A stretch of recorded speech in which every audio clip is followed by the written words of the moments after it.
Neste ano, a Asociación de Empresarios do Deza rexistrou a constitución de 10 empresas, unha delas aínda en trámites de creación. En total foron 37 os proxectos que asesoraron, dos que finalmente saíron eses 10. Novos negocios que abriron para compensar o peche doutros.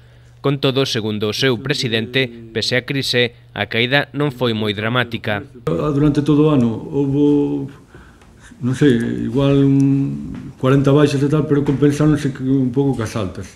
Non sei, hai un desfase aí, pero non é significativo realmente do que está pasando fora. Por sectores, o do textil e o do metal foron os máis castigados, aínda que neste último hai excepcións.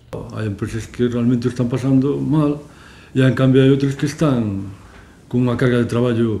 O outro día falaba co director xeral dunha das empresas máis grandes aquí do metal e me decía que tiña máis carga de traballo este ano que tiña o ano pasado a estas alturas.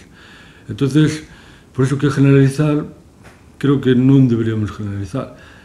Ahora, que sí que nos deberíamos preparar. Entonces, é unha das cousas que queremos facer po ano, que haiga reunións por sectores. A Asociación de Empresarios de Zana tamén continúa coa bolsa de formación. Neste departamento atenderon case 900 demandantes de emprego, dos cales 88 atoparon traballo ao longo do ano. Neste 2009, as empresas da comarca ofertaron 262 postos, sendo o do metal e dos servizos, con diferencia, os sectores máis demandantes.